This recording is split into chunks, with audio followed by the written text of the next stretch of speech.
ಯೆಹೋವನ ವಾಕ್ಯವಿದು. ನೀವು ಕುಶಲಲ್ಲಿ ಬೇರೆ ಈ ಒಂದು ವಾಕ್ಯದಲ್ಲಿ ನಾವು ಓದ್ಬೇಕಾದ್ರೆ 18ನೇ ವಾಕ್ಯಕ್ಕೆ, ಇದೇ ನಾನು ಕಂಡ ಕನಸು, ಬೆಲ್ತೆಶಚ್ಚರನೇ, ನನ್ನ ರಾಜ್ಯದ ಸಕಲ ವಿದ್ವಾಂಸರಲ್ಲಿ ಯಾರಿಂದಲೂ ಇದರ ಅರ್ಥವನ್ನು ಹೇಳಲಾಗಲಿಲ್ಲ, ಅದನ್ನು ನೀನು ತಿಳಿಸು. ಪರಿಶುದ್ಧ ದೇವರ ಆತ್ಮ ನಿನ್ನಲ್ಲಿ ನೆಲೆಸಿರುವುದರಿಂದ ಇದು ನಿನ್ನಿಂದ ಸಾಧ್ಯ ಎಂದನು ರಾಜ ನೆಬೂಕದ್ನೆಚ್ಚರನು. ರಾಜ ಬಂದು ಇಲ್ಲಿ ದಾನಿಯೇಲನಿಗೆ ಹೇಳ್ತಿದ್ದಾರೆ, ನನಗೆ ಒಂದು ಕನಸು ಬಿದ್ದಿದೆ, ಆದ್ರೆ ನನ್ನ ರಾಜ್ಯದಲ್ಲಿರುವಂತ ವಿದ್ವಾಂಸರು ಪಂಡಿತರಿಗೆ ಇದು ಹೇಳಕ್ಕಾಗಲ್ಲ, ಆದ್ರೆ ನೀನು ಪವಿತ್ರ ಆತ್ಮರಿಂದ ತುಂಬಿರುವುದರಿಂದ ಇದು ನಿನ್ನಿಂದ ಸಾಧ್ಯ ಅನ್ನೋ ಒಂದು ವಾಕ್ಯ ಇಲ್ಲಿ ನಮ್ಗೆ ಅರ್ಥವನ್ನು ಕೊಡುತ್ತೆ ಪ್ರೇರೆ. ಈ ವಾಕ್ಯಕ್ಕೆ ಪ್ರೇರೆ ಬಾಬಿಲೋನಿನ ಅರಸ ನೆಬೂಕದ್ನೆಚ್ಚರನು ಒಂದು ಕನಸನ್ನು ಕಾಣ್ತಾರೆ. ಆ ಕನಸಿನಿಂದ ಅರಸ ತತ್ತುಕೊಂಡನು.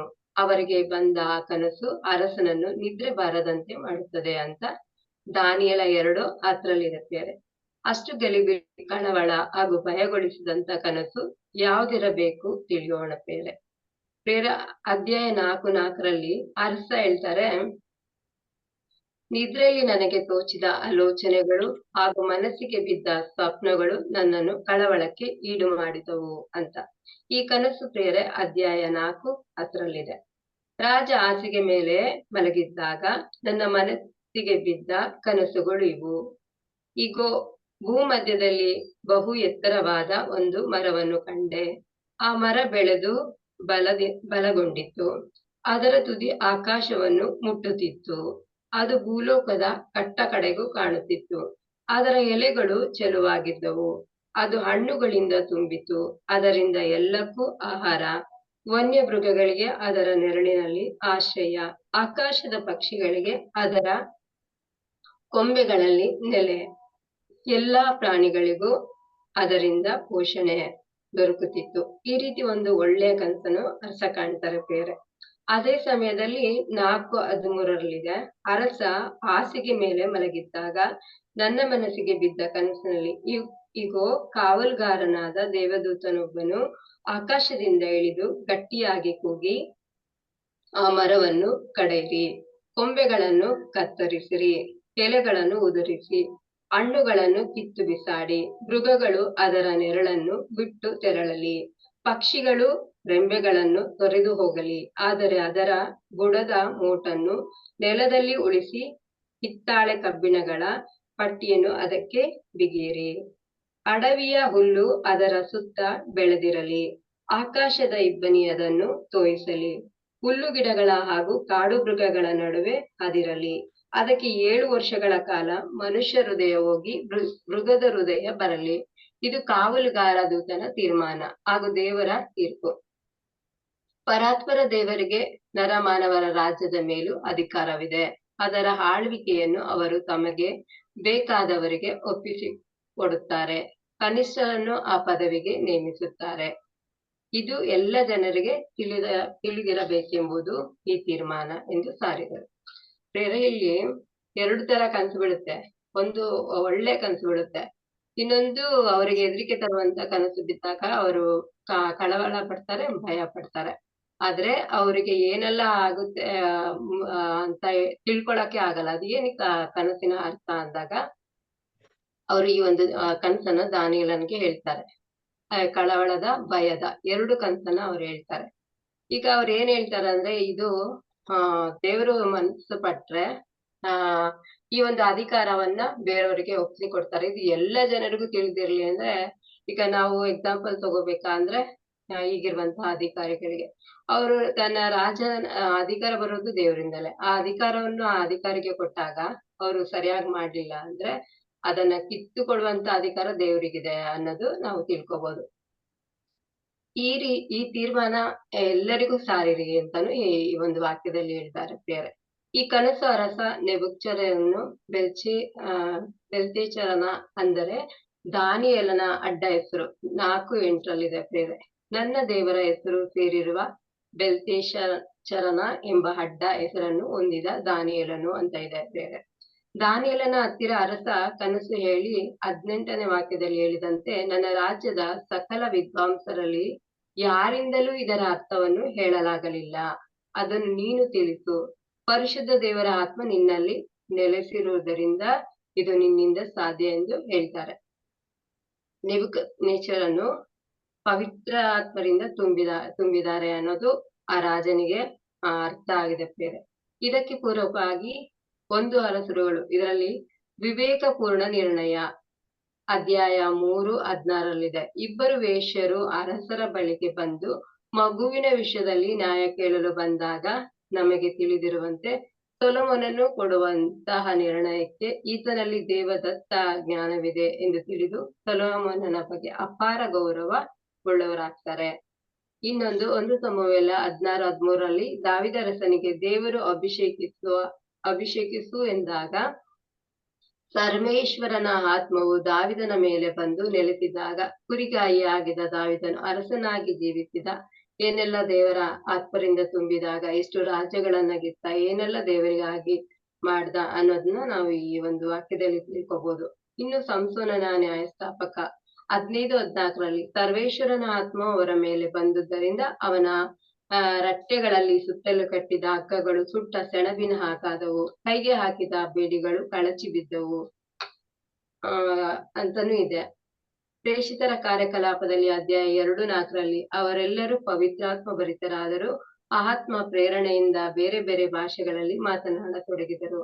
ಇನ್ನೊಂದು ಉದಾಹರಣೆ ಪ್ರೇಷಿತರ ಕಾರ್ಯಕಲಾಪಗಳಲ್ಲಿ 9:17 ಸೌಲನೇ, ಪ್ರಭು ನನ್ನನ್ನು ನಿನ್ನ ಬಳಿಗೆ ಕಳುಹಿಸಿದ್ದಾರೆ. ನೀನು ಬರುವಾಗ ದಾರಿಯಲ್ಲಿ ಕಾಣಿಸಿಕೊಂಡ ಸ್ವಾಮಿಯೇ, ನಿನ್ನ ದೃಷ್ಟಿಯನ್ನು ಮರಳಿ ಪಡೆಯುವಂತೆ ಪವಿತ್ರಾತ್ಮ ಭರಿತನಾಗುವಂತೆಯೂ ನನ್ನನ್ನು ಕಳುಹಿಸಿದ್ದಾರೆ ಎಂದರು. ಆಗ ಪೌಲನು ಮಾಡಿದ ದೇವರ ಕಾರ್ಯಗಳು, ಅವರು ದೇವರಿಗಾಗಿ ಜೀವಿಸಿದ್ದು, ದೇವರಿಗಾಗಿ ಸತ್ರು, ಆಮೇಲೆ ಎಷ್ಟೋ ಆತ್ಮಗಳನ್ನ ಅನ್ಯ ಜನರ ಒಂದು ಆತ್ಮಗಳನ್ನ ದೇವರಡಿಗೆ ಕರೆದುಕೊಂಡು ಬಂದ್ರು ಅಂತ. ಇದೆಲ್ಲ ಯಾಕೆ ಹೇಳಿದ್ರೆ ಪವಿತ್ರಾತ್ಮರಿಂದ ನಾವು ತುಂಬಿದಾಗ ಅಸಾಧ್ಯವಾಗದ ಕಾರ್ಯಗಳನ್ನು ಮಾಡಿಸುವಂತ ದೇವರ ಆತ್ಮ ನಮ್ಮಲ್ಲಿದೆ ಅಂತ. ಇದೇ ಆತ್ಮ ದಾನಿಯೇಲನಲ್ಲಿ ಇದೆ ಅಂತ ಅರಸನಿಗೆ ಗೊತ್ತಾಗ ಅವನಿಂದ ಎಲ್ಲವೂ ಸಾಧ್ಯ ಅಂತ ಈ ಕನಸುಗಳನ್ನ ಅರಸ ದಾನಿಯೇಲನ ಹತ್ರ ಕೇಳ್ತಾರೆ ಅಂತ ಈ ವಾಕ್ಯಗಳನ್ನ ಹೇಳ್ತಿದ್ದಾರೆ. ಇದನ್ನು ಕೇಳಿದ ಬೆಲ್ತೆಶಚ್ಚರನೆಂದು ಹೆಸರುಗೊಂಡ ದಾನಿಯೇಲನು ತುಸು ಹೊತ್ತು ಸ್ತಬ್ಧನಾದ. ಅವನ ಬುದ್ಧಿಗೆ ಹೊಳೆದ ವಿಷಯ ಅವನಲ್ಲಿ ದಿಗಿಲನ್ನು ಉಂಟು ಮಾಡಿತು. 19ನೇ ವಾಕ್ಯದಲ್ಲಿ ರಾಜನು ಇದನ್ನು ಅರಿತು, ಬೆಲ್ತೆಶಚ್ಚರನೇ, ನನ್ನ ಕನಸಾಗಲಿ ಅದರ ಅರ್ಥವಾಗಲಿ ನಿನ್ನನ್ನು ಎದುರಿಸದಿರಲಿ ಎಂದು ಧೈರ್ಯ ಹೇಳ್ತಾರೆ. ಈ ಕನಸು ಅವರಿಗೆ ಕಾಣಿಸ್ದಾಗ ಅವರು ರಾಜನೇ ದಾನಿಯೇಲನಿಗೆ ಧೈರ್ಯ ಹೇಳ್ತಿದ್ದಾರೆ, ನೀ ಎದುರ್ಕೋಬೇಡ, ನೀನನ್ನ ಧೈರ್ಯ ಹೇಳೋದೇನು ಅಂದ್ರೆ ನೀನ್ ಎದುರ್ಕೋಬೇಡ, ಅದೇನಿದ್ರು ನನಗೆ ಹೇಳು ಅಂತ ಹೇಳಿ ಒಂದು ಧೈರ್ಯದ ಮಾತನ್ನು ಹೇಳ್ತಾರೆ. ಆಗ ಬೆಲ್ತೆಶಚ್ಚರನು, ನನ್ನೊಡೆಯ, ಈ ಕನಸು ನಿನ್ನ ವೈರಿಗೆ ಬರಲಿ, ಅದರ ಅರ್ಥ ನಿನ್ನ ವಿರೋಧಿಗಳಿಗೆ ತಗಲಿ ಅಂತ ದಾನಿಯೇಲನು ಅರಸನಿಗೆ ಹೇಳ್ತಾರೆ. ಈ ಮಾತನ್ನು ಯಾಕೆ ಹೇಳ್ತಾರೆ ಅಂದ್ರೆ, ನೆಬೂಕದ್ನೆಚ್ಚರನು ಒಂದು ದಿನ ಬಾಬಿಲೋನಿನ ಅರಮನೆಯಲ್ಲಿ ಮೇಲೆ ಮಾಡಿಯಲ್ಲಿ ತಿರುಗಾಡ್ತಿರ್ತಾರಂತೆ. ದಾನಿಯೇಲ 4:29-30 ಪ್ರೇರೆ. ಆಗ ಅರಸ ನೆಬೂಕದ್ನೆಚ್ಚರನು, ಬಾಬಿಲೋನೆ ಎಂತ ಮಹಾನಗರ, ಇಗೋ ನನ್ನ ಶಕ್ತಿ ಸಾಮರ್ಥ್ಯದಿಂದ ನಾನು ಕಟ್ಟಿಸಿರುವ ರಾಜಭವನ, ನನ್ನ ಕೀರ್ತಿ ಪರಾಕ್ರಮವನ್ನು ಇದು ಪ್ರಕಟಿಸುತ್ತದೆ ಎಂದು ಕೊಚ್ಚಿಕೊಳ್ತಾರಂತೆ. ಕೊಚ್ಚಿಕೊಂಡ ತಕ್ಷಣ ಒಂದು ದೈವೋಕ್ತಿ ಆಗ್ತದೆ, ನಿನ್ನ ರಾಜ್ಯ ನಿನ್ನನ್ನು ಬಿಟ್ಟು ತೊಲಗುತ್ತೆ, ಮಾನವ ಸಮಾಜದಿಂದ ಬಹಿಷ್ಕೃತನಾಗ್ತೀಯ, ಕಾಡು ಮೃಗಗಳ ನಡುವೆ ವಾಸಿಸುವ ದನಗಳಂತೆ ಹುಲ್ಲು ಮೇಯುವ ಗತಿ ನಿನ್ನದಾಗುವುದು. ಪರಾತ್ಪರ ದೇವರಿಗೆ ಮಾನವರ ರಾಜ್ಯದ ಮೇಲೆ ಅಧಿಕಾರವಿದೆ, ಆ ರಾಜ್ಯವನ್ನು ತಮಗೆ ಬೇಕಾದವರಿಗೆ ಒಪ್ಪಿಸ್ತಾರೆ, ಇದನ್ನು ನೀನು ಗ್ರಹಿಸಿಕೊಳ್ಳುವವರೆಗೆ 7 ವರ್ಷ ಕಳೆಯುವುದು ಎಂದು ದೈವವಾಣಿ ಆಗುತ್ತಂತೆ. ಆಗ್ಲೇ ಆ ರಾಜ ತನ್ನನ್ನು ತಾನ ಕೊಚ್ಕೊಳ್ಬೇಕಾರೆ ಆ ನುಡಿ ಕೂಡಲೇ ನೆರವೇರಿ ಅರಸ ನೆಬೂಕದ್ನೆಚ್ಚರನು ಸಮಾಜದಿಂದ ಬಹಿಷ್ಕೃತನಾಗ್ತಾನೆ.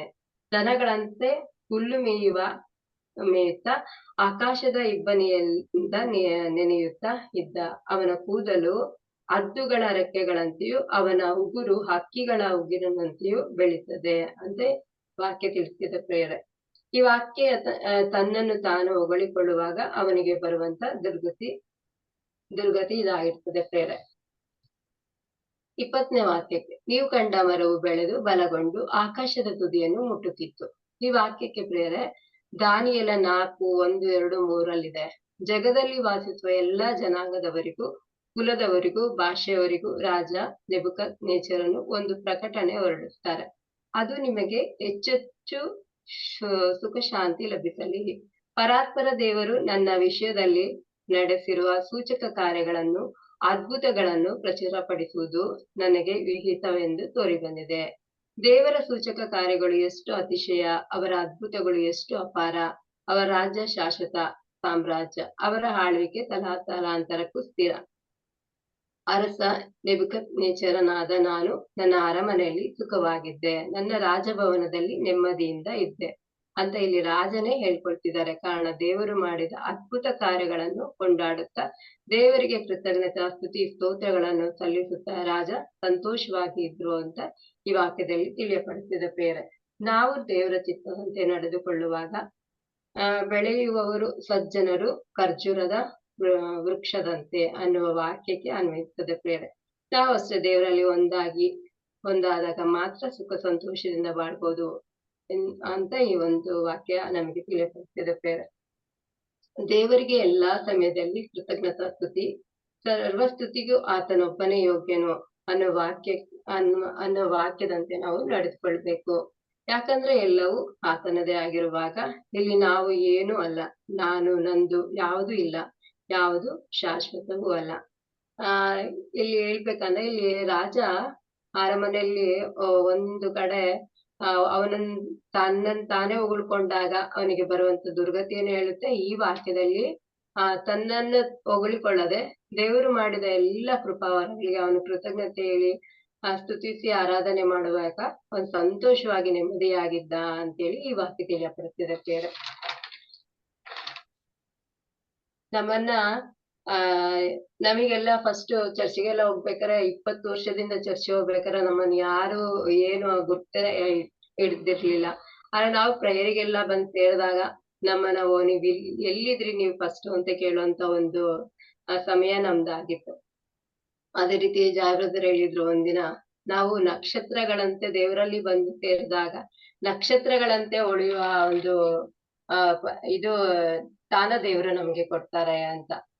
ಅದೇ ರೀತಿ ನಾವು ದೇವರಲ್ಲೇ ಜೀವಿಸಿ ದೇವರನ್ನ ಕೊಂಡಾಡಿ ಅವ್ರು ಎಲ್ಲವೂ ಹೊರದೆ ಅಂದಾಗ ನಾವು ಅವರನ್ನ ಮಾತ್ರ ಸ್ತುತಿಸ್ಬೇಕು, ಅವ್ರಿಗೆ ಮಾತ್ರ ಹೊಗಳಿಕೆ ಪಾತ್ರರು ದೇವರೊಬ್ಬರೇ ಆಗಿದ್ದಾರೆ, ನಮ್ದು ಏನು ಇಲ್ಲ ಅಂತ ಈ ವಾಕ್ಯಗಳಲ್ಲಿ ನಾವು ಅರ್ಥ ಮಾಡ್ಕೊಳ್ಬೇಕು ಬೇರೆ. ಅದೇ ರೀತಿ 21ನೇ ವಾಕ್ಯ, ಲೋಕದ ಜನರೆಲ್ಲರಿಗೆ ಕಾಣುತ್ತಿತ್ತು, ತನ್ನ ನೆರಳನ್ನು ವನ್ಯ ಮೃಗಗಳಿಗೆ ಆಶ್ರಯವಾಗಿಯೂ ತನ್ನ ಕೊಂಬೆಗಳನ್ನು ಆಕಾಶದ ಪಕ್ಷಿಗಳಿಗೆ ನೆಲೆಯಾಗಿಯೂ ಮಾಡಿ ಕನಸಿನಲ್ಲಿ ನಿಮಗೆ ತೋರಿದ ಆ ಮರವು ನೀವೇ ಅಂತ ಹೇಳ್ತಾರೆ. ತುತ್ತ ತುದಿಗೆ ನಾವು ಆ ಒಂದು ಮರದ ರೀತಿ ಬೆಳೆದು ಇಡೀ ಲೋಕಕ್ಕೆ ಆ ರಾಜ್ಯಕ್ಕೆ ನಾವು ಎಲ್ಲರಿಗೂ ಉಪಯುಕ್ತವಾಗಿ ಬಾಳ್ತಿದೀವಿ ಅನ್ನೋದು ಇದನ್ನ ತೋರಿಸುತ್ತದೆ. ಯೇಸುಸ್ವಾಮಿಗೆ ಅವರನ್ನ ಹುಟ್ಟಿದಾಗ ಅವರನ್ನ ನೋಡಕ್ ಬಂದ ಜನಗಳು ಅವ್ರಿಗೆ ಎಲ್ಲ ಒಂದು ಗಿಫ್ಟ್ಗಳನ್ನೆಲ್ಲ ತಗೊಂಡ್ ಬರ್ತಾರೆ. ಅವಾಗ ಅವರು ಒಂದು ಸ್ಥಾನನ ದೇವರು ತನ್ನನ್ನ ತಾನು ತಗ್ಗಿಸ್ಕೊಂಡು ಈ ಲೋಕದಲ್ಲಿ ಬಾಳ್ಬೇಕಾದ್ರೆ ದೇವರು ದೊಡ್ಡ ಒಂದು ಕಾರ್ಯಗಳನ್ನ ಮಾಡಿದ್ರು. ನಾವು ಒಂದು ದೊಡ್ಡ ಕಾರ್ಯ ಮಾಡ್ಬೇಕು ಅಂದ್ರೆ ತನ್ನನ್ನ ತಾವು ತಗ್ಗಿಸ್ಕೋಬೇಕು. ಅವಾಗ ನಾವು ಎಲ್ಲರಿಗೂ ಉಪಯುಕ್ತ ಆಗ್ತೀವಿ. ಅವ್ರಿಗೋಸ್ಕರ ಇವ್ರಿಗೋಸ್ಕರ ಬಾಳದೆ ನಾವು ದೇವರಿಗೋಸ್ಕರ ಬಾಳ್ಬೇಕು ಅಂತ ನನಗೆ ಈ ವಾಕ್ಯಗಳನ್ನ ಓದಬೇಕಾದ್ರೆ ಅನ್ಸುತ್ತೆ. ಅದೇ ರೀತಿ ಅರಸ ದೇವರಿಗೆ ವಿಧೇಯರಾಗಿ ದೇವರನ್ನು ಅವಲಂಬಿಸಿ ನಡೆದಾಗ ಎಲ್ಲರಿಗೂ ಉಪಯುಕ್ತವಾಗಿ ರಾಜ ಬಾಳ್ತಿರ್ತಾರೆ ಅಂತ ಈ ವಾಕ್ಯ ನಮಗೆ ತಿಳಿಯಪಡಿಸಿದೆ ಪ್ರೇರೆ. ದಾನಿಯೇಲ 1:10 ಭೂಮಧ್ಯದಲ್ಲಿ ಬಹು ಎತ್ತರವಾದ ಒಂದು ಮರವನ್ನು ಕಂಡೆ, ಆ ಮರ ಬೆಳೆದು ಬಲಗೊಂಡಿತು, ಅದರ ತುದಿ ಆಕಾಶವನ್ನು ಮುಟ್ಟುತ್ತಿತ್ತು, ಅದು ಭೂಲೋಕದ ಕಟ್ಟಕಡೆಗೂ ಕಾಣಿಸುತ್ತಿತ್ತು, ಅದರ ಎಲೆಗಳು ಚೆಲುವಾಗಿದ್ದವು, ಅದು ಹಣ್ಣುಗಳಿಂದ ತುಂಬಿತು, ಅದರಿಂದ ಎಲ್ಲಕ್ಕೂ ಆಹಾರ, ವನ್ಯ ಮೃಗಗಳಿಗೆ ಅದರ ನೆರಳಿನಲ್ಲಿ ಆಶ್ರಯ, ಆಕಾಶದ ಪಕ್ಷಿಗಳಿಗೆ ಅದರ ಕೊಂಬೆಗಳಲ್ಲಿ ನೆಲೆ, ಎಲ್ಲ ಪ್ರಾಣಿಗಳಿಗೂ ಅದರಿಂದ ಪೋಷಣೆ ದೊರಕುತ್ತಿತ್ತು. ಅದ ಪುನಃ ಅದೇ ವಾಕ್ಯಗಳು ಅದಕ್ಕೆ ಹೋಲಿಸ್ತಿತ್ತು. ಅದಕ್ಕೆ ನಾನು ಹೊಸ ಒಡಂಬಡಿಕೆಯಲ್ಲಿ ಇದಕ್ಕೆ ಇನ್ನೊಂದು ವಾಕ್ಯ ಸಾಮತಿ ಅಂದ್ರೆ ಮಾರ್ಕ 4:26-34 ಸಾಸಿವೆ ಕಾಳಿನ ಸಾಮತಿ ಬೇರೆ. ಯೇಸುಸ್ವಾಮಿ ಈ ಸಾಮತಿಯನ್ನು ಸ್ವರ್ಗ ಸಾಮ್ರಾಜ್ಯಕ್ಕೆ ಹೋಲಿಸ್ತಿರ್ತಾರೆ. ನಾವು ಮನುಷ್ಯನಿಗೆ ಹೋಲಿಸಬಹುದಾದರೆ ನಾವು ಒಂದು ಸಾಸಿವೆ ಕಾಳಿನಷ್ಟು ಚಿಕ್ಕವರಾಗಿದ್ದಾಗ ದೇವರ ಒಂದು ಕೃಪೆ ಇದ್ರೆ ಅಥವಾ ಪವಿತ್ರಾತ್ಮರಿಂದ ತುಂಬಿದಾಗ ಮನುಷ್ಯನನ್ನು ದೊಡ್ಡ ಮರದಂತೆ ಬೆಳೆಬಹುದು. ಅದೇ ರೀತಿ ರಾಜ ತನ್ನನ್ನು ತಾನು ತಗ್ಗಿಸಿದಾಗ ಈ ರೀತಿ ದೊಡ್ಡ ಮರದಂತೆ ಕಾಣಿಸ್ತಾರೆ ಎನ್ನುವ ಅರ್ಥ ಇದಾಗಿದೆ ಪ್ರಿಯರೇ. ಅದೇ ಸಮಯದಲ್ಲಿ ಸಂಪೂರ್ಣವಾಗಿ ತನ್ನನ್ನು ತಾನು ದೇವರಿಗೆ ಮುಡುಪಾಗಿ ಜೀವಿಸಿದಾಗ ದಾನಿಯೇಲ ಯಾವ ಪಂಡಿತರಿಗೂ ಕಮ್ಮಿ ಇರ್ಲಿಲ್ಲ. ರಾಜನ ಅರಮನೆಯಲ್ಲಿ ಎಷ್ಟು ತರದ ಜ್ಞಾನ ಪಂಡಿತರು ಇದ್ರು, ದಾನಿಯೇಲನ್ನು ಮೀರಿಸುವವರು ಯಾರಿಲ್ಲ. ಇದನ್ನ ನಾವು ಸರಿಯಾಗಿ ಅರ್ಥ ಮಾಡ್ಕೋಬೇಕು. ದೇವರ ಹತ್ರ ಇದ್ದಾಗ ಫುಲ್ ದಾನಿಯೇಲ ಪವಿತ್ರಾತ್ಮರಿಂದ ತುಂಬಿದ್ರು, ದೇವರಿಗೋಸ್ಕರನೇ ಜೀವಿಸ್ತಿದ್ರು, ಎಲ್ಲವೂ ದೇವರಿಂದಲೇ ಅನ್ನೋದನ್ನ ಇದ್ದಾಗ ಅವ್ರು ಯಾವ ರೀತಿ ಇದ್ರು, ಈ ಅರಸ ತನ್ನನ್ನು ಅವನು ಹೆಚ್ಚಿಸ್ಕೊಂಡಾಗ ಅವ್ರು ಹೇಗಿದ್ರು, ಅವರು ದೇವರಿಗೆ ಕೃತಜ್ಞತೆ ಮಾಡಿದಾಗ ಅವ್ರು ಯಾವ ತರ ಜೀವಿಸ್ತಿದ್ರು ಅಂತ ನಾವು ಇದರಲ್ಲಿ ಸರಿಯಾಗಿ ಅರ್ಥ ಮಾಡ್ಕೊಳ್ಬೇಕು ಪ್ರಿಯರೇ. 22ನೇ ವಾಕ್ಯ, ರಾಜರೇ, ನೀವು ಬೆಳೆದು ಬಲಗೊಂಡಿದ್ದೀರಿ, ನಿಮ್ಮ ಕೀರ್ತಿ ವೃದ್ಧಿಯಾಗಿ ಗಗನಕ್ಕೇರಿದೆ, ನಿಮ್ಮ ಆಳ್ವಿಕೆ ಲೋಕದ ಕಟ್ಟ ಕಡೆವರೆಗೂ ಸ್ಥಾಪಿಸಿದೆ ಅಂತ ದಾನಿಯೇಲ ರಾಜನಿಗೆ ಅವನ ಒಂದು ಕನಸಿನ ಬಿಡಿಸಿ ಹೇಳ್ತಾರೆ ಪ್ರಿಯರೇ. ಈ ವಾಕ್ಯ ನಮಗೆ ಒಳ್ಳೆ ಕಾರ್ಯ ಮಾಡಿ ಒಳ್ಳೆ ಕನಸನ್ನು ಕಂಡ ರಾಜನ ಕನಸಿನ ಅರ್ಥಕ್ಕೆ ಈ ಒಂದು ಅರ್ಥವನ್ನು ದಾನಿಯೇಲ ರಾಜನಿಗೆ ಈ ರೀತಿಯ ಒಂದು ಕನಸಿನ ನಿಗೂಢತೆಯನ್ನು ತಿಳಿಯಪಡಿಸಿದ್ದಾರೆ ಇಲ್ಲಿ ಪ್ರಿಯರೇ. 23ನೇ ವಾಕ್ಯ, ಕಾವಲುಗಾರನಾದ ದೂತನು ಆಕಾಶದಿಂದ ಇಳಿದು ಬಂದು ಈ ಮರವನ್ನು ಕಡೆದು ಹಾಳು ಮಾಡಿ ಅದರ ಬುಡದ ಮೋಟನ್ನು ನೆಲದಲ್ಲಿ ಉಳಿಸಿ ಕಿತ್ತಾಳೆ ಕಬ್ಬಿಣಗಳ ಪಟ್ಟಿಯನ್ನು ಅದಕ್ಕೆ ಬಿಗಿಯಿರಿ, ಅಡವಿಯ ಹುಲ್ಲು ಅದರ ಸುತ್ತಲೂ ಬೆಳೆದಿರಲಿ, ಆಕಾಶದ ಇಬ್ಬನಿ ಅದನ್ನು ತೋಯಿಸಲಿ, 7 ವರ್ಷ ಕಾಲ ಕಳೆಯುವ ತನಕ ಕಾಡು ಮೃಗಗಳ ಸಹವಾಸದ ಗತಿ ಬರಲಿ ಎಂದು ಸಾರುವುದನ್ನು ರಾಜರಾದ ನೀವೇ ನೋಡಿದ್ದೀರಿ. ಈ ವಾಕ್ಯಕ್ಕೆ ಪ್ರೇರೆ ಪ್ರವಾದಿ ಎಜೆಕೀಯೇಲನ ಗ್ರಂಥ 31:10 ಹೀಗಿರಲು ಸರ್ವೇಶ್ವರನಾದ ದೇವರು ಇಂತೆನ್ನುತ್ತಾರೆ, ಆ ವೃಕ್ಷವು ಬಹಳ ಎತ್ತರವಾಗಿ ಬೆಳೆದು ತನ್ನ ತುದಿ ಮೋಡಕ್ಕೆ ಮುಟ್ಟುವಷ್ಟು ನೀಳವಾಗಿದ್ದುದರ ಬಗ್ಗೆ ಗರ್ವಪಟ್ಟಿತು. ಅದರಿಂದ ನಾನು, ಅಂದರೆ ಸರ್ವೇಶ್ವರನಾದ ದೇವರು, ಅದನ್ನು ರಾಷ್ಟ್ರಗಳಲ್ಲಿ ಮಹಾಬಲಿಷ್ಠನಾದವರ ಕೈಗೆ ಕೊಟ್ಟು ಬಿಟ್ಟಿದ್ದೇನೆ. ಅವನು ಅದರ ಕೆಟ್ಟತನಕ್ಕೆ ತಕ್ಕಂತೆ ಅದನ್ನು ದಂಡಿಸೇ ತೀರುವನು. ನಾನು ಅದನ್ನು ತಳ್ಳಿ ಹಾಕಿದೆ, ಅತಿ ಭಯಂಕರವಾದ ರಾಷ್ಟ್ರದವರಾದ ಮ್ಲೇಚ್ಛರು ಅದನ್ನು ಕಡಿದು ಹಾಕಿ ಹೋಗಿ ಬಿಟ್ಟಿದ್ದಾರೆ. ಅದರ ರೆಂಬೆಗಳು ಗುಡ್ಡಗಳಲ್ಲೂ ಎಲ್ಲ ಹಳ್ಳಿ ಕೊಳ್ಳಗಳಲ್ಲೂ ಬಿದ್ದಿದೆ. ಅದರ ಕೊಂಬೆಗಳು ದೇಶದ ಎಲ್ಲ ತೊರೆಗಳ ಹತ್ತಿರ ಮುರಿದು ಬಿದ್ದಿವೆ. ಲೋಕದ ಸಮಸ್ತ ಜನಾಂಗಗಳು ಅದರ ನೆರಳಿನಿಂದ ತೊಲಗಿ ಹೋಗಿವೆ. ಇಲ್ಲಿ ಏನ್ ಹೇಳ್ತಾರೆ ಅಂದ್ರೆ, ದೇವರು ಅವರಿಗೆ ಅದದೇ ಪುನಃ ಬರುತ್ತೆ. ರಾಜಗಳನ್ನ ಅಧಿಕಾರವನ್ನ ದೇವರು ಬೇರೆಯವರಿಗೆ, ಅಂದ್ರೆ ಶಕ್ತಿಶಾಲಿ ಆ ರಾಷ್ಟ್ರಗಳೇ ಬಲಿಷ್ಠನಾದ ಕೈಗೆ ಕೊಟ್ಟು ಬಿಟ್ಟಿದ್ದಾರೆ. ಅದು ಈ ಸ್ವಾಮಿ ಕೈಯಲ್ಲಿ ಕೊಟ್ಟಿದ್ದಾರೆ ಅಂತ ನನಗಿಲ್ಲ ಅನ್ನುತ್ತೆ. ಅದಕ್ಕೆ ಆದ್ರೆ ವಾಕ್ಯದಲ್ಲಿ ಪರ್ಫೆಕ್ಟ್ ಆಗಿ ನನಗೆ ಸಿಗ್ಲಿಲ್ಲ ಬೇರೆ. ಅಂದ್ರೆ ಬಲಿಷ್ಠವಾದ ರಾಜ ಅಂದ್ರೆ ಅದು ಈ ಸ್ವಾಮಿನೇ ಇರ್ಬೇಕು ಅಂತ ನಾನು ಅನ್ಕೊಂಡೆ. ಅವರು ಆ ಜನಗಳನ್ನ ತನ್ನ ಒಂದು ಎಲ್ಲ ಅಧಿಕಾರವನ್ನ ಅವ್ರಿಗೆ ಕೊಟ್ಟಿರ್ತಾರೆ, ಅವರಿಗೆ ಒಂದು ಪನಿಷ್ಮೆಂಟ್ ಅನ್ನು ಕೊಡ್ತಾರೆ ಅಂತ ಈ ವಾಕ್ಯ ನಮ್ಗೆ ತಿಳಿಯಪಡ್ತಿದೆ. ವಾಕ್ಯದಲ್ಲಿ ತಿಳಿದಿರುವಂತೆ ನಮ್ಮನ್ನು ನಾವು ಇಚ್ಛಿಸಿಕೊಂಡಾಗ ದೇವರು ನಮ್ಮನ್ನು ಹೇಗೆ ಕೆಳಗಿಳಿಸ್ತಾರೆ, ನಮ್ಮನ್ನು ತಾವೇ ತಗ್ಗಿಸಿಕೊಂಡಾಗ ದೇವರು ನಮ್ಮನ್ನು ಮೇಲಕ್ಕಿರಿಸ್ತಾರೆ ಎಂದು ಒಂದು ಅಧ್ಯಾಯದಲ್ಲಿ ನಾವು ತಿಳಿದುಕೊಂಡ್ರೆ, ನಾವೆಲ್ಲರೂ ನಮ್ಮದಲ್ಲದ ಈ ಶೂನ್ಯದಲ್ಲೇ ಶೂನ್ಯವಾಗಿರುವ ಈ ಲೋಕದಲ್ಲಿ ಹೇಗೆ ಜೀವಿಸ್ಬೇಕು ನಾವು ಮುಖ್ಯವಾಗಿ ತಿಳಿದುಕೊಳ್ಬೇಕು ಪ್ರಿಯರೇ.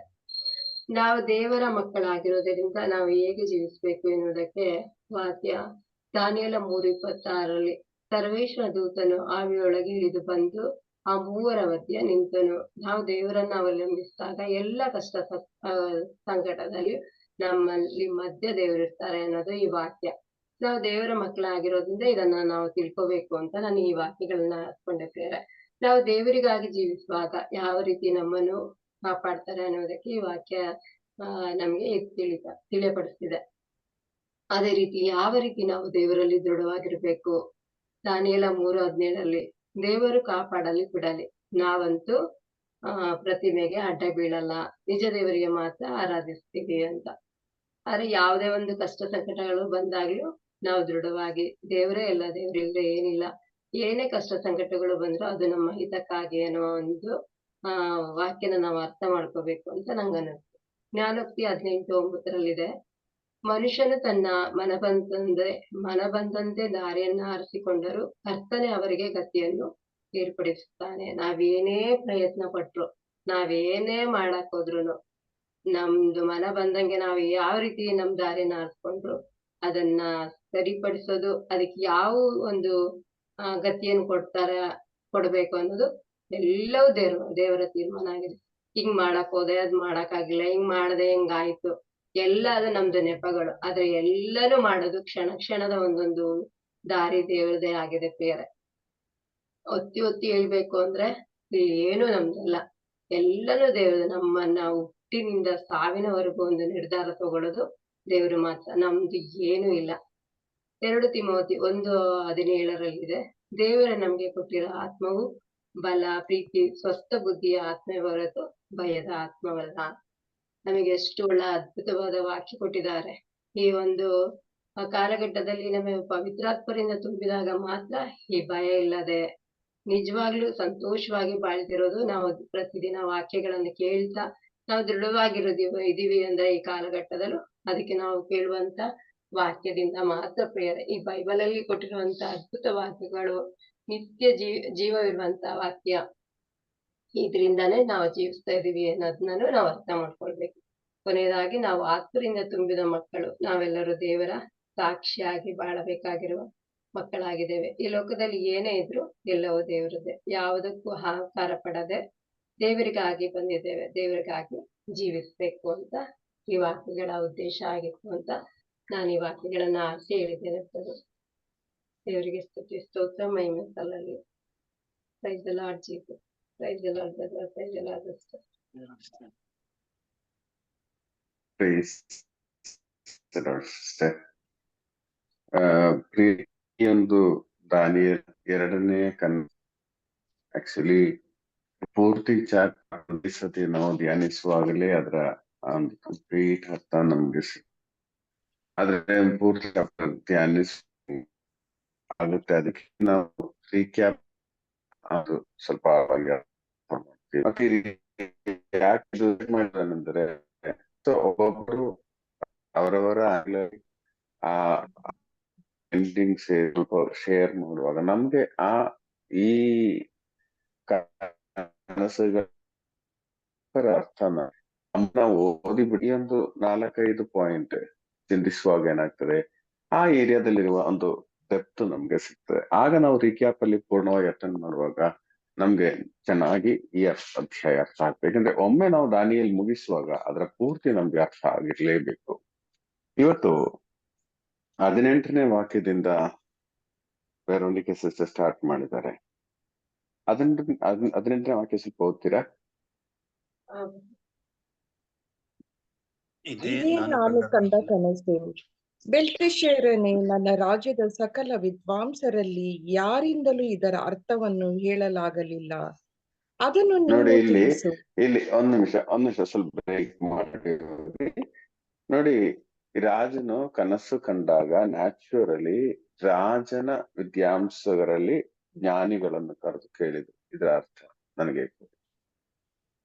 ಈಗ ನಾವು ಅರ್ಥ ಮಾಡ್ಬೇಕಾಗಿರೋದು ಏನಂದ್ರೆ ನೋಡಿ, ಫಸ್ಟ್ ಕನಸು ಕಂಡಾಗಲು ಆ ವಿದ್ವಾಂಸರಿಗೆ ಯಾರಿಗೂ ಏನೂ ತಿಳಿಯಲಿಲ್ಲ. ಕೊನೆಯಲ್ಲಿ ದಾನಿಯೇಲೇ ಬರ್ಬೇಕಿತ್ತು. ಹಾಗಾದ್ರೆ 2ನೇ ಕನಸು ಕಂಡಾಗ ಡೈರೆಕ್ಟ್ ದಾನಿಯೇಲನ ಕರೆದ್ರೆ ಸಾಕಿತ್ತಲ್ಲ. ಅಂದ್ರೆ ಇದು ನೆಬೂಕದ್ನೆಚ್ಚರ್ ದೇವರು ಮಾಡಿದ ಅದ್ಭುತ ಕಾರ್ಯಗಳು ಎಷ್ಟೇ ಕಂಡರು ಅವನ ಆ ಒಂದು ಹಳೆಯ ವಿಶ್ವಾಸದಿಂದ ಬಿಟ್ಟು ನಿಲ್ಲಲು ಅವನು ರೆಡಿ ಇಲ್ಲ. ಅವನಿಗೆ ಗೊತ್ತು ದೇವರು ಶಕ್ತರು, ದೇವರು ಸರ್ವಶಕ್ತರು. ಈ ವಚನದಲ್ಲೇ ಇನ್ನು ಮುಂದುವರಿಸುವ ಕಾಣಬಹುದು. ನಿಮ್ಮ ದೇವರು, ನಿಮ್ಮ ವಚನ ಕಂಪ್ಲೀಟ್ ಓದಿ ಸಿಸ್ಟರ್, ಕಂಟಿನ್ಯೂ ಮಾಡಿ. ನನ್ನ ರಾಜ್ಯದ ಸಕಲ ವಿದ್ವಾಂಸರಲ್ಲಿ ಯಾರಿಂದಲೂ ಇದರ ಅರ್ಥವನ್ನು ಹೇಳಲಾಗಲಿಲ್ಲ. ಅದನ್ನು ನೀನು ತಿಳಿಸು.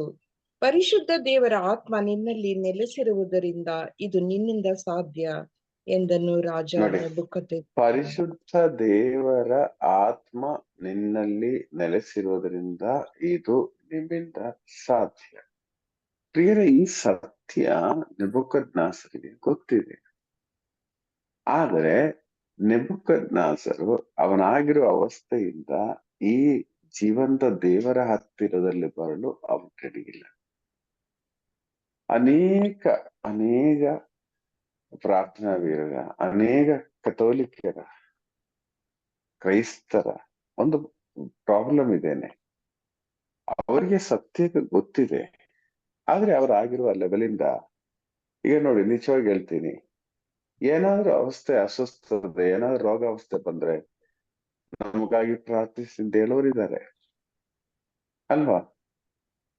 ಎಷ್ಟೋ ಜನ. ಆದ್ರೆ ಅವ್ರ ಪ್ರೇಯರ್ ಮೀಟಿಂಗ್ ಬರಕ್ಕೆ ಅವ್ರು ರೆಡಿ ಇರಲ್ಲ, ಅದು ಒಂದು ಧ್ಯಾನಕ್ಕೆ ಹೋಗಕ್ಕೆ ಅವ್ರು ರೆಡಿ ಇರಲ್ಲ. ಅವರಿಗೆ ಗೊತ್ತು ಇದ್ರ ಒಂದು ರಿಸಲ್ಟ್ ಈ ಪ್ರೇಯರ್ ಮಾಡುವವರ ಅಥವಾ ಈ ಧ್ಯಾನದ ಸಮಯದಲ್ಲಿ ಪ್ರೇಯರ್ ಮುಖಾಂತರ ಸಿಗ್ತದೆ ಅಂತ ಗೊತ್ತು. ಆದರೆ ಅವರಾಗಿರುವ ಸ್ಟೇಜ್ ಅನ್ನು ಬಿಟ್ಟು ಈ ಕಡೆ ಬರಕ್ಕೆ ರೆಡಿ ಇರಲ್ಲ. ಕೆಲವರು ಪಾಲನಾ ಸಮಯದಲ್ಲಿ ತುಂಬಾ ಆಕ್ಟಿವ್ ಆಗಿರ್ತಾರೆ, ಅದು ವಿನ್ಸೆಂಟ್ ಡಿ ಪಾಲ್ ಅಲ್ಲಿ ತುಂಬಾ ಆಕ್ಟಿವ್ ಆಗಿರ್ತಾರೆ. ಅವರಿಗೆ ಗೊತ್ತು ಇದು ಒಂಥರ ಒಂದು ಸ್ಥಾನ, ಒಂದು ಮತ್ತೆ ಬೇರೆಯವರ ಮುಂದೆ ಒಂದು ಒಂದು ಹೆಸರು ಎಲ್ಲ ಇದೆ. ಇವರಿಗೆ ಗೊತ್ತು ನಾವು ಪ್ರೇಯರ್ ಗ್ರೂಪ್ ಅಲ್ಲಿ ಇರುವವರು ಪ್ರಾರ್ಥಿಸುವಾಗ ಅಥವಾ ಪ್ರಾರ್ಥನಾ ಕೂಟಕ್ಕೆ ಹೋಗುವಾಗ ಅಥವಾ ಈ ವಿಷಯಗಳಲ್ಲೇ ಕಾರ್ಯಗಳು ನಡೆಯುವುದು ಬಲಿಪೂಜೆಯಲ್ಲಿ ಪಾಲ್ಗೊಳ್ಳುವಾಗ. ಆದ್ರೆ ಏನಾಗುತ್ತಂದ್ರೆ ಇವರಿಗೆಲ್ಲ ಈ ವಿಷಯಗಳು ಗೊತ್ತಿದೆ, ಆದ್ರೆ ನೀವೇ ನೋಡಿ ಎಷ್ಟು ವ್ಯಕ್ತಿ, ನನ್ಗೆ ಗೊತ್ತಿಲ್ಲ ಎಲ್ಲಾ ಪ್ಯಾರಿಸ್ ಹೀಗಿದೆಯೋ ಗೊತ್ತಿಲ್ಲ, ಎಷ್ಟು ಪಾಲನಾ ಸಮಿತಿಯಲ್ಲಿರುವವರು ಅಥವಾ ಎಷ್ಟು ವಿನ್ಸೆಂಟ್ ಡಿ ಪಾಲ್ ಅಲ್ಲಿ ಇರುವವರು ಡೈಲಿ ಪೂಜೆಗೆ ಹೋಗೋರು ಇರ್ತಾರೆ. ನಾವು ಯಾರನ್ನ ಕಂಡಮ್ ಮಾಡೋದಲ್ಲ, ಇವರು ನಿಲ್ಲುವುದೇ ಇದಕ್ಕಾಗಿನೇ. ಇವರೆಲ್ಲ ಪ್ಲಾನಿಂಗ್ಗಳು, ಈಗ ಕೊಯರ್ ಗ್ರೂಪ್ ಅಲ್ಲಿ ಇರುವರು ನೋಡಿ, ಪ್ರಾಮಾಣಿಕವಾಗಿ ಪೂಜೆ ಅಟೆಂಡ್ ಮಾಡೋರು ಎಷ್ಟು ಜನ ಇರ್ತಾರೆ. ನಾನು ಹೇಳುವುದೇನಂದ್ರೆ ಇವರೆಲ್ಲ ಈ ಸಬ್ಸ್ಟಿಟ್ಯೂಟ್ ಮಾಡುವುದು ಈ ಪ್ರಾರ್ಥನೆ ಪೂಜೆ ಬಾಕಿ ಎಲ್ಲಾ ಕಾರ್ಯಗಳಾದರೂ ಇವರಿಗೆ ಗೊತ್ತು, ಇದರಿಂದ ಕಾರ್ಯಗಳು ನಡೆಯುತ್ತದೆ ಎಂದೂ ಗೊತ್ತು. ಆದ್ರೆ ಇವರು ಮಾತ್ರ ಇದರಿಂದ ಈಚೆ ನಿಲ್ತಾರೆ. ಯಾಕೆಂದ್ರೆ ಸಂತ ಪೌಲರು ಕೊರಿಂಥರಿಗೆ ಬರೆದ ಪತ್ರದಲ್ಲಿ 13ನೇ ಅಧ್ಯಾಯ ಪ್ರೀತಿಯ ಬಗ್ಗೆ ಹೇಳುವಾಗ ಜನಿಸುವ ಗಂಟೆ ಎಂದು ವಚನದಲ್ಲಿದೆ. ಓದ್ತೀರಾ ಅದು?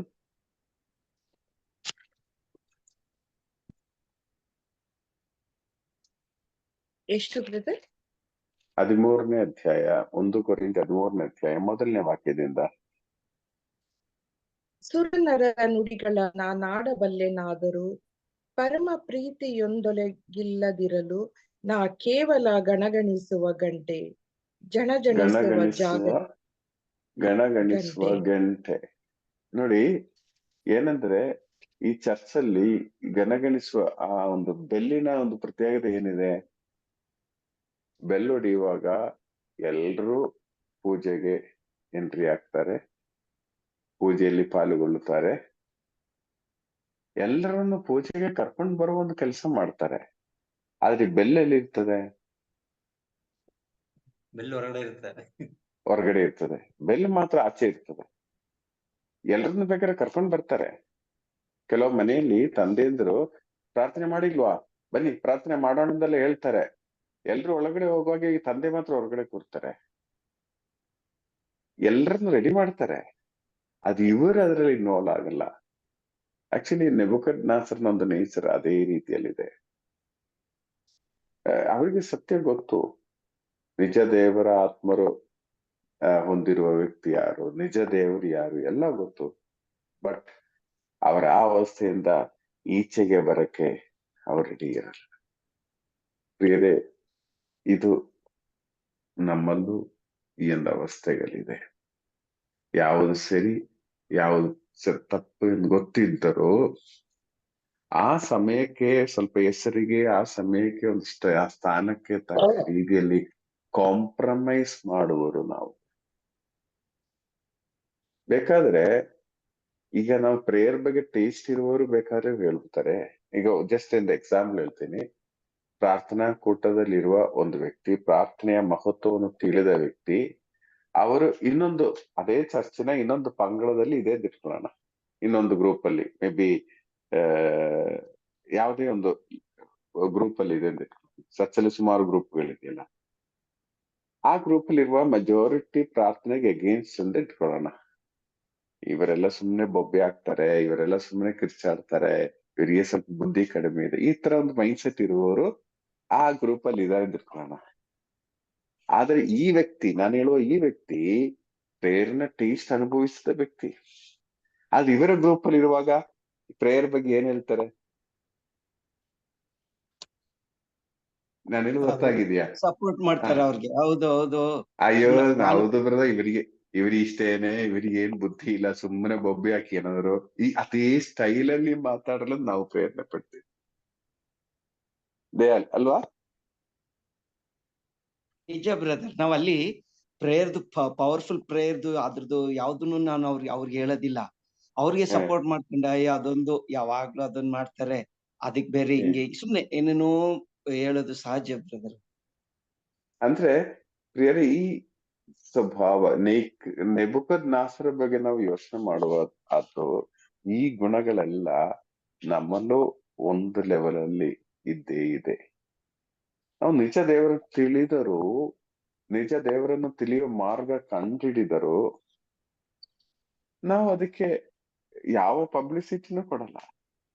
ನಾವೇ ಯೋಚನೆ ಮಾಡಿ, ಈ ಮುಂಜಾನೆ ಪ್ರಾರ್ಥನೆಯಲ್ಲಿ ನಾವು ಬರ್ತಾ ಇದೀವಿ, ಮಚ್ಚಳ ಬ್ರದರ್ ಯಾವಾಗಲೂ ಹೇಳುವ ಗ್ರೂಪ್, ಸೆಲ್ ಗ್ರೂಪ್, ಅಥವಾ ಮುಂಜಾನೆ ಪ್ರಾರ್ಥನೆಯಲ್ಲಿ ನಿಜ ಒಂದು ಅನುಭವ ಇದೆ ಎಂಬರುವರು ನಾವು ಇನ್ನಿತರರಿಗೆ ಇದು ಹೇಳಕ್ಕೆ ಯಾಕೆ ನಾವು ನಾಚಿಕೆ ಪಡುವರು? ಯಾಕೆ ನಾನು ಅವ್ರ ಹತ್ರ ಪ್ರೇಯರ್ ಅಂದ್ರೆ ಯಾರಿಗೂ ಆಗಲ್ಲ? ಹಾಗಾದ್ರೆ ಅವ್ರ ಹತ್ರ ಹೋಗಿ ಇನ್ನು ನಾನು ಯಾಕೆ ಕನಿಷ್ಠನಾಗ್ಬೇಕು, ಇನ್ನು ನನ್ಗೆ ಹೀನಾಯವಾದವನ ಯಾಕೆ ಆಗ್ಬೇಕು?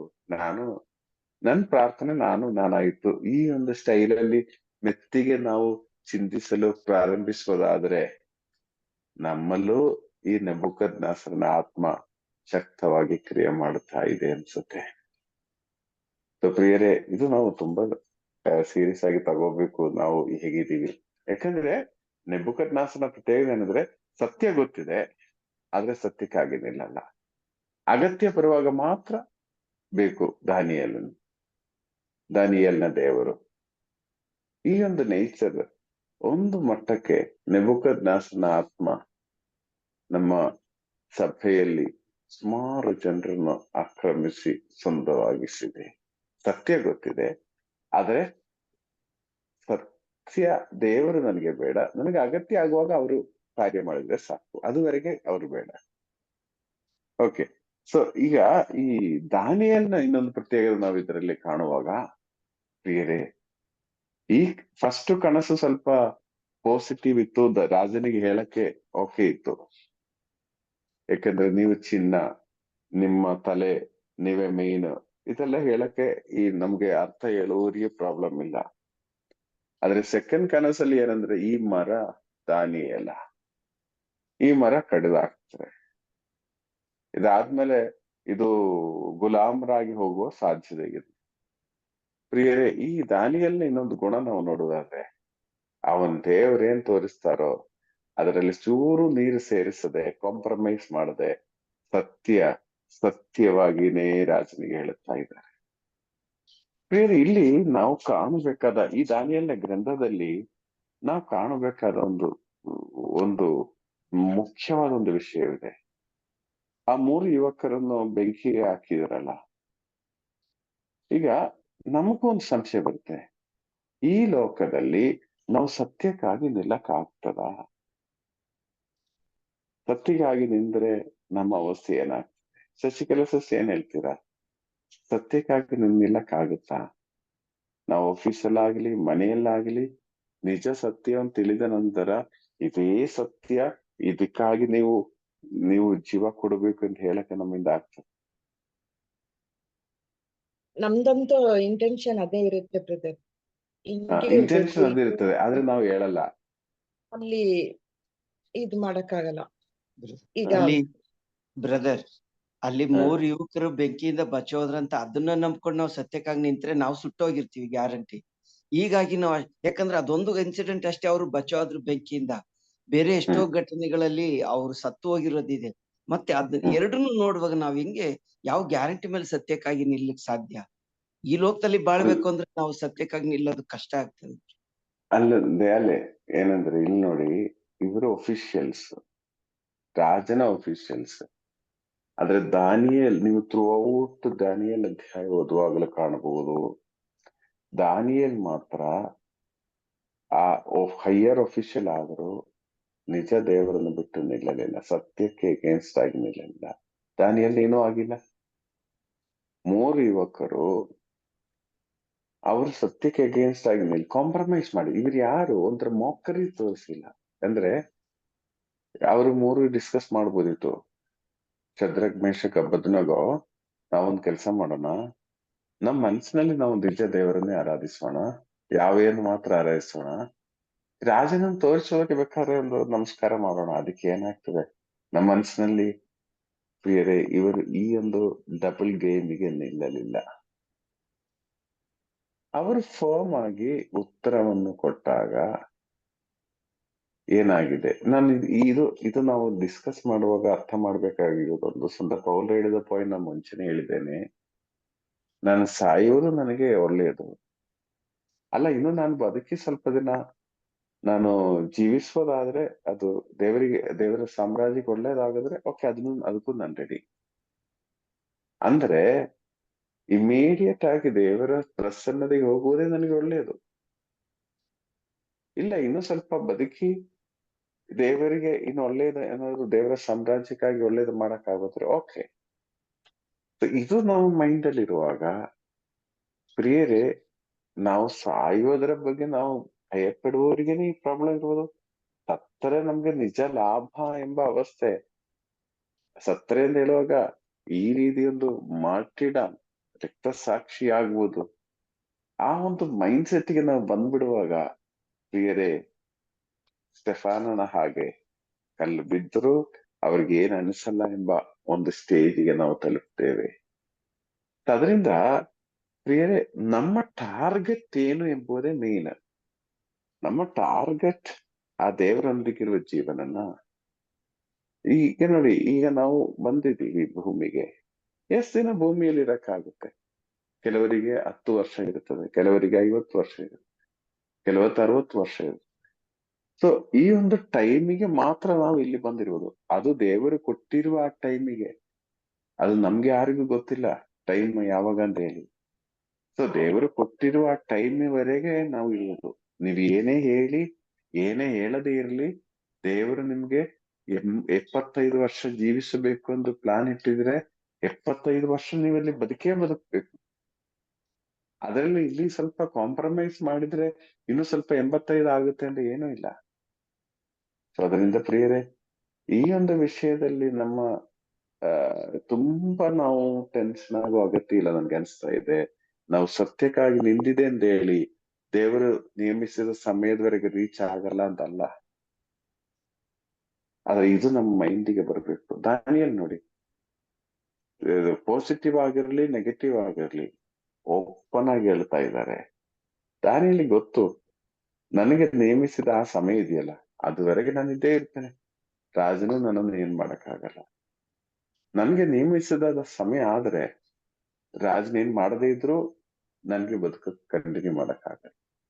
ಈ ಸತ್ಯ ಪ್ರಿಯರೇ ನಾವು ಒಬ್ಬೊಬ್ರು ಅರ್ಥ ಮಾಡ್ಬೇಕು. ಇದು ಅರ್ಥ ಮಾಡಿದ್ರೆ ಏನಾಗುತ್ತೆ ಅಂದ್ರೆ ನಮ್ಗೆ ಸತ್ಯಕ್ಕಾಗಿ ನಿಂತೀವಿ ಅಂತ ಪಾಯಿಂಟೇ ಇಲ್ಲ. ಸುಮ್ಮನೆ ಅಲ್ಲಿ ಹೇಳ್ತಾರೆ, ನನಗೊಂದು ವೀಕ್ನೆಸ್ ಇದೆ, ನಾನು ಹೇಳೋದಾದ್ರೆ ಸತ್ಯನೇ ಹೇಳ್ತೀನಿ ಅಂತ ಹೇಳೋರು ಕೆಲವರು ಇದ್ದಾರೆ, ಅದೊಂದು ವೀಕ್ನೆಸ್ ತರ ತಗೊಳ್ಳೋರು ಇದ್ದಾರೆ.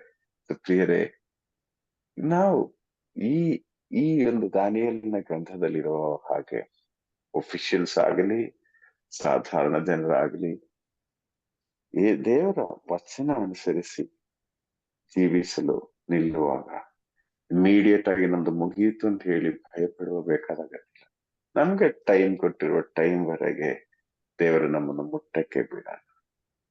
ಅದಕ್ಕೆ ಏನ್ ಬೇಕಾದ್ರೂ ಹೇಳ್ಬೇಕಂದ್ರಲ್ಲ, ಇರುವ ಸತ್ಯ ಎಲ್ಲವೂ ಹೇಳ್ಬೇಕಂದ್ರೆ ಏನಿಲ್ಲ, ಹೇಳುವಾಗ ಸತ್ಯ ಮಾತ್ರ ಹೇಳಿ. ಅರ್ಥ ಆಯ್ತಲ್ಲ? ಈಗ ನಿಮ್ಮ ಆಫೀಸರ್ ಏನೋ ಕಳ್ಳತನ ಮಾಡಿದೆ ಅಂತ ಹೇಳಿ ನಮಗೆ ಆ ಎಲ್ಲಾ ಸತ್ಯಗಳು ಹೊರಗಡೆ ತರುವ ವ್ಯಕ್ತಿಗಳು ನಾವಲ್ಲ. ನಾವು ಏನಾದ್ರೂ ಮಾತಾಡ್ತೀವಾ, ಮಾತಾಡಬೇಕಾದ ಸನ್ನಿವೇಶಗಳು ಬರುವಾಗ ಆ ಸನ್ನಿವೇಶದಲ್ಲಿ ಏನ್ ಸತ್ಯವಿದೆ ಅದು ಮಾತ್ರ ಹೇಳಿ. ಅದು ಬಿಟ್ಟು ಆ ವ್ಯಕ್ತಿಯ ಈ ವ್ಯಕ್ತಿಯ ಎಲ್ಲ ಸತ್ಯಗಳು ನಾವು ಹೋಗಿ ಹೇಳ್ಬೇಕಾದ ಅಗತ್ಯ ಇಲ್ಲ. ಹೇಳುವಾಗ ಸತ್ಯ ಹೇಳಿ. ಸೊ ಪ್ರಿಯರೇ, ಇಲ್ಲಿ ದಾನಿಯೇಲನಿಗೆ ಈ ಸತ್ಯ ಹೇಳಿದರು, ರಾಜನ ಕೊಲ್ಲಲಿಲ್ಲ. ಇದು ನಾನು ಕನ್ಕ್ಲೂಡ್ ಮಾಡುವಾಗ ಈ ಅಧ್ಯಾಯದ ಕೊನೆ ಒಂದು ವಾಕ್ಯ ಇದೆ. ಎಲ್ರಿಗೂ ಒಂದು ಟೈಮ್ ಬರುತ್ತೆ ನಿಜ ಸತ್ಯವನ್ನು ಅರ್ಥ ಮಾಡಿ ಆಕ್ಸೆಪ್ಟ್ ಮಾಡುವ, ಅಂಗೀಕರಿಸುವ ಒಂದು ಕಾಲ ಬರುತ್ತದೆ. ಕೊನೆಯ ವಚನ ಓದಿ, 37 ಅನ್ಸುತ್ತೆ. ನೆಬೂಕದ್ನೆಚ್ಚರನಾದ ನಾನು ಪರಲೋಕ ರಾಜನನ್ನು ಹೊಗಳಿ ಕೊಂಡಾಡಿ ಕೀರ್ತಿಸುತ್ತೇನೆ. ಆತನ ಕಾರ್ಯಗಳೆಲ್ಲವೂ ಸತ್ಯ, ಆತನ ಮಾರ್ಗಗಳೆಲ್ಲವೂ ನ್ಯಾಯ. ಗರ್ವಿಷ್ಠರನ್ನು ಆತ ತಗ್ಗಿಸಬಲ್ಲ. ನೋಡಿ, ಇದು ಯಾವಾಗ ಹೇಳಿದ್ದಾರೆ? ಈ ಕನಸು ನೆನಸಾದಾಗ, ಇವನ ರಾಜ್ಯತ್ವವನ್ನು ನಷ್ಟಪಟ್ಟಾಗ, ಗುಲಾಮನಾಗಿ ಹೋಗ್ಬೇಕಾಗಿ ಬಂದಾಗ ರಾಜನ ಹೇಳ್ತಾ ಇದ್ದಾರೆ, ನನಗೆ ಗೊತ್ತು ಈ ದೇವರು ಸತ್ಯ ದೇವರು ಅಂತ ಹೇಳಿ. ಹೌದು ಪ್ರಿಯರೇ, ಕೆಲವೊಮ್ಮೆ